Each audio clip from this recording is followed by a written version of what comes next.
that statement, "We send my friend out here," and out walks Dean.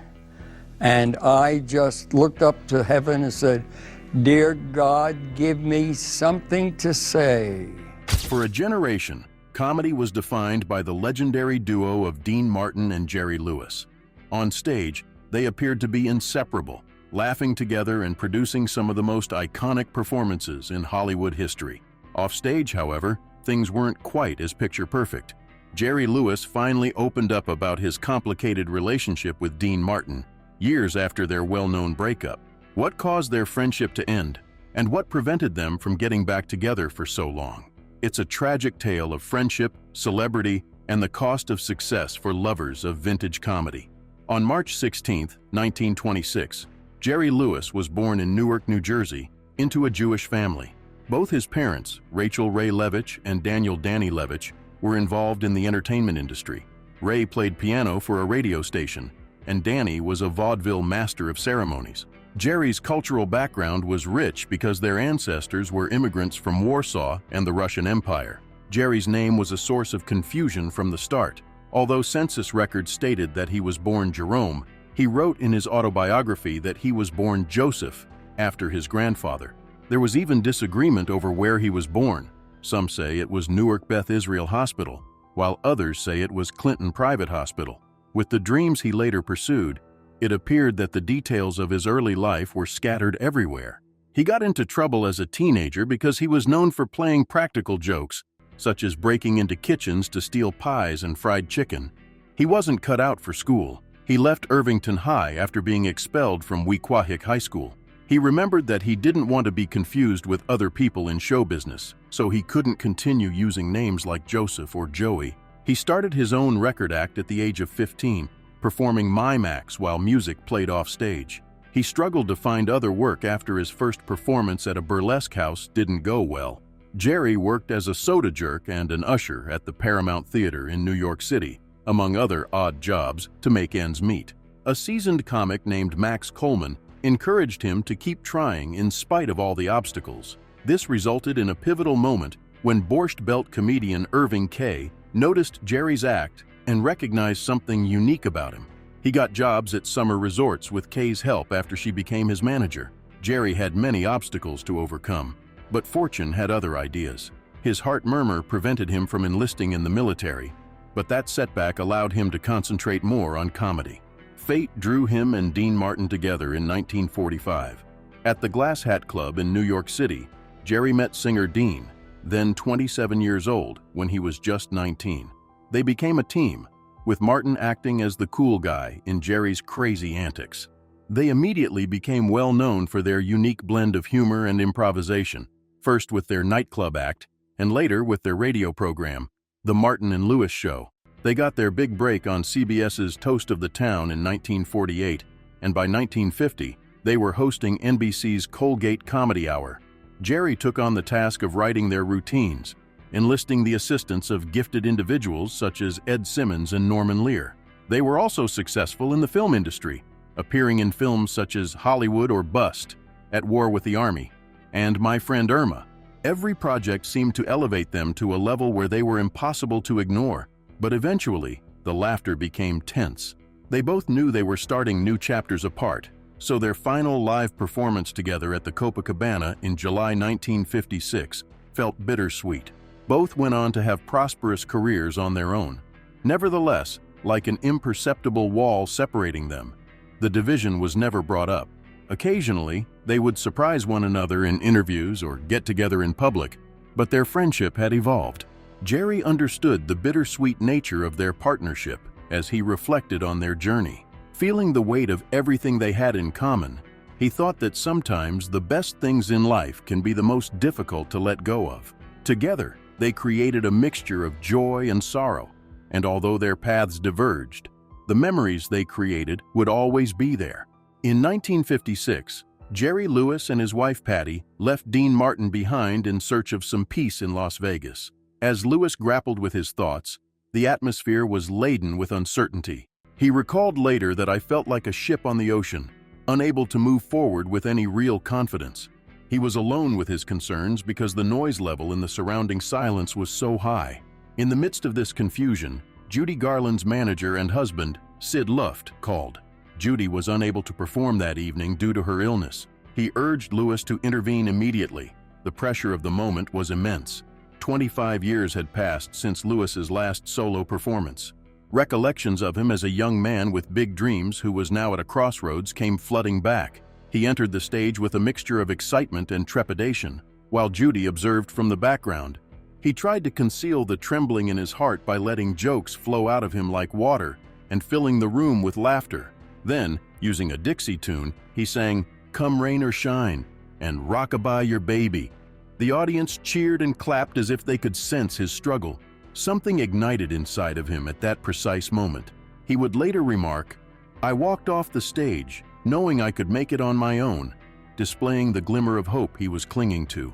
Lewis took a risk and bet his own money to record those songs, with Patty supporting him. After learning about his single, Decca Records expressed interest. "Rockabye Your Baby" quickly became the #1 song. Jerry Lewis Just Sings. His album rose to number 10 on the Billboard charts. 3. Those moments served as a welcome reminder that even after storms, the sun can rise again. By 1958, he was able to return to the Sands Hotel and Casino in Vegas, thanks to his musical success. A new chapter in his life began at this point. He was given a 5-year contract by the Sands, which was equal to what they had paid Martin and Lewis. All of a sudden, Lewis was in a position to change the course of his career.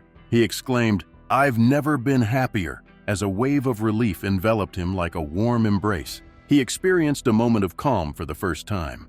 His solo career flourished. With appearances on programs such as What's My Line and The Ed Sullivan Show, he demonstrated his independence. He made it up on the spot when the show ran out of time and hosted the Academy Awards 3 times. You're thanking God quietly for the gift, because I think it's a gift. His nerves were still there, but they were different now. He was developing and evolving. Lewis immediately began making films, directing The Delicate Delinquent, his first independent film, in 1957. Although he had a difficult beginning, the difficulties strengthened his resolve. By developing The Bellboy, he experimented with nonverbal communication. Even though some critics weren't sure about it, it was a bold move that demonstrated his inventiveness. While some merely laughed, others referred to him as a genius. However, Lewis persisted, producing films that showcased his distinct sense of humor. His subsequent endeavors, such as The Ladies' Man and The Errand Boy, demonstrated his distinct vision and pushed boundaries. Every movie was a representation of him, presented to the world. He was also approached by television, but the networks had trouble finding a consistent format for him. Lewis performed as a guest, captivating crowds while maintaining that sense of emptiness. When he directed The Nutty Professor, which many consider to be his best film, things began to change. He portrayed a professor with social anxiety who transforms into a charming but obnoxious persona. Lewis continued to play a significant role in American entertainment as time went on. As his character continued to change, he starred in films like The Patsy and The Disorderly Orderly. But as the industry changed, Lewis left Paramount in 1966, nearly 2 decades later. His box office numbers began to decline as the studio experienced corporate changes. Lewis felt as though a door had closed behind him at the end of that chapter, leaving him in the dark and uncertain about what lay ahead. Every stride forward was both a boon and a burden. He was now dealing with a new reality after dominating the stage in the past.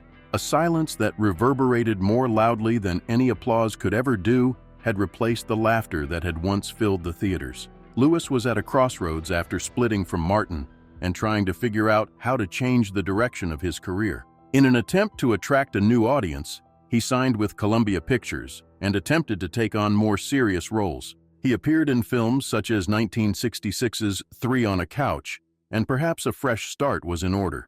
The trip wasn't simple, though. Additionally, the audience saw him in Way, Way, Way Out, 1966, for 20th Century Fox, followed by The Big Mouth, 1967, Hook, Line and Sinker, 1969, and Don't Raise the Bridge, Lower the River, 1968. His name was called over and over on television. Lewis appeared on programs such as The Sammy Davis Jr. Show and The Merv Griffin Show, and even plunged into the hilarious mayhem of Rowan and Martin's Laugh-In and Batman. Though he seemed like a lighthouse, Beneath all the laughter was a sense of desperation, as if he were attempting to cling to a vanishing stardom. From 1967 to 1969, he starred in a second season of The Jerry Lewis Show, but the thrill was short-lived.